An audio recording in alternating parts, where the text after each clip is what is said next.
Hi friends, please subscribe to Amravati Media and press the bell icon for more latest updates. ఖర్చు తప్ప ఆదాయం లేదట అమ్మకానికి అంబేద్కర్ విగ్రహం. విజయవాడ నగరం నడిబొడ్డున సరిగ్గా ఏడాది క్రితం ప్రారంభించిన 206 అడుగుల ఎత్తైన అంబేద్కర్ విగ్రహ నిర్వహణ భారంగా మారిందని వివిధ ప్రభుత్వ శాఖలు చేతులెత్తేస్తున్నాయి. ప్రతి నెల 21 లక్షల రూపాయలు ఖర్చు పెట్టాల్సి వస్తుండటంతో విగ్రహ నిర్వహణ భారాన్ని వదిలించుకునే ప్రయత్నాలు జరుగుతున్నాయనే ప్రచారం జరుగుతోంది. అంబేద్కర్ సామాజిక న్యాయ శిల్పం పేరుతో ఈ ఏడాది జనవరిలో విజయవాడలో 206 అడుగుల ఎత్తైన విగ్రహాన్ని మాజీ ముఖ్యమంత్రి జగన్ ప్రారంభించారు. నగరం మధ్యలో ఉన్న పీడబ్ల్యూడీ గ్రౌండ్స్లో 125 అడుగుల విగ్రహాన్ని 80 అడుగుల ఎత్తైన పీఠంపై ఏర్పాటు చేశారు. 19 ఎకరాల స్వరాజ్య మైదానంలో భారీ విగ్రహ నిర్మాణాన్ని చేపట్టడం ద్వారా రాజకీయంగా లబ్ధి కలుగుతుందని వైసీపీ భావించింది. 200 కోట్ల అంచనాలతో చేపట్టిన పనులు చివరకు 400 కోట్లకు పెరిగిపోయాయి. తెలంగాణలో అందులో సగం ఖర్చుతోనే అన్ని పనుల్ని పూర్తి చేశారు.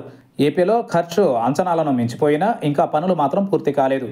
కొందరు ఐఏఎస్ అధికారులు విగ్రహ నిర్మాణంలో చేతివాటం ప్రదర్శించారనే ఆరోపణలు ఉన్నా దానిపై ఎలాంటి విచారణ చేయలేదు. అంబేద్కర్ విగ్రహ నిర్మాణంలో భాగంగా చేపట్టిన పనులు ఇంకా కొనసాగుతూనే ఉన్నాయి. మరోవైపు స్మృతివనం నిర్వహణకు ప్రతి నెల 21 లక్షలు ఖర్చు చేయాల్సి వస్తోంది. ఇంత డబ్బును వెచ్చించడం తమకు భారం అవుతోందని విజయవాడ మున్సిపల్ కార్పొరేషన్, ఎన్టీఆర్ జిల్లా యంత్రాంగం భావిస్తున్నాయి. విగ్రహ సందర్శన, ఎంట్రీల కోసం వసూలు చేస్తున్న ఫీజులతో నెలకు 5-6 లక్షలు కూడా ఆదాయం రావడం లేదు. దీంతో ఈ ప్రాజెక్టును ఎలా వదిలించుకోవాలనే యోచనలో ప్రభుత్వ శాఖలు ఉన్నాయి. దీనికి ఆసక్తి వ్యక్తీకరణ బెడ్లను ఆహ్వానించాలని ఎన్టీఆర్ జిల్లా యంత్రాంగం ఉంది. అంబేద్కర్ సామాజిక న్యాయ శిల్పం ఉన్న ప్రాంగణాన్ని ఆదాయం వచ్చేలా తీర్చిదిద్దాలనే ఆలోచన ఉన్నా దానిపై ఎలా ముందుకు వెళ్లాలనే విషయంలో స్పష్టత కొరబడింది. ఇటీవల ఈ ప్రాంగణంలో అనధికారిక ప్రదర్శన ఏర్పాటు చేయడంతో అంబేద్కర్ విగ్రహంపై ఈ రగడ మొదలైంది.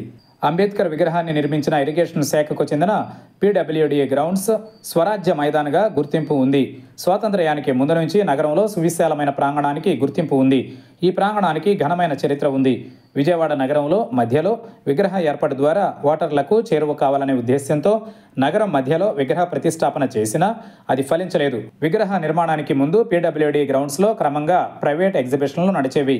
ఈ ప్రాంగణం సోషల్ వెల్ఫేర్ డిపార్ట్మెంట్ చేతిలోకి వచ్చాక కొందరు ఆదాయం కోల్పోయారు.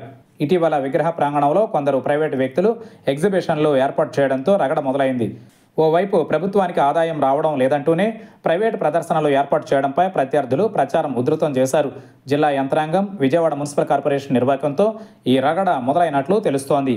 విజయవాడ నగరం మధ్యలో సువిశాలమైన స్థలంతో పాటు పార్కింగ్ సదుపాయాలతో ఉన్న ప్రాంగణాన్ని విదేశీ భాగస్వామ్యంతో అభివృద్ధి చేయాలని 2014-2019 మధ్య కాలంలో చంద్రబాబు నాయుడు ప్రణాళికలు రూపొందించారు. ఇందుకు అవసరమైన డిజైన్లను కూడా రూపొందించారు. ప్రస్తుతం ప్రభుత్వ కార్యక్రమాల నిర్వహణకు కోట్లాది రూపాయలని ప్రైవేటు హోటళ్లకు చెల్లిస్తున్నారు.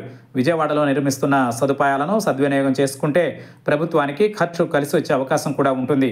ప్రైవేటు హోటళ్లు, కన్వెన్షన్ సెంటర్లకు కమిషన్ల ప్రాతిపదికన పెద్ద ఎత్తున బిల్లులు చెల్లించడానికి ఏపీ ప్రభుత్వ శాఖలు అలవాటు పడిపోయాయి. అంబేద్కర్ పార్కులో ఆడిటోరియం, మ్యూజియం, కాన్ఫరెన్స్ హాళ్లలో ప్రభుత్వ కార్యక్రమాలు నిర్వహించుకునే అవకాశం ఉన్నా ఆ దిశగా ఆలోచించడం లేదు. ఈ హాళ్లను ప్రైవేట్ కార్యక్రమాలకు కూడా అద్దెకి ఇవ్వడం ద్వారా ఆదాయం సంపాదించుకునే అవకాశం ఉంటుంది. మరోవైపు అంబేద్కర్ పార్కు ద్వారా ఆదాయాన్ని పెంచుకోవడంపై ఆసక్తి వ్యక్తీకరణ బెడ్లను ఆహ్వానించేందుకు ప్రభుత్వం సిద్ధమైంది. ఈ క్రమంలో 400 కోట్లతో నిర్మించిన పార్కు నిర్వహణను ప్రైవేటు వారికి కట్టబెట్టే ప్రయత్నాలు జరుగుతున్నాయనే విమర్శలు కూడా ఉన్నాయి.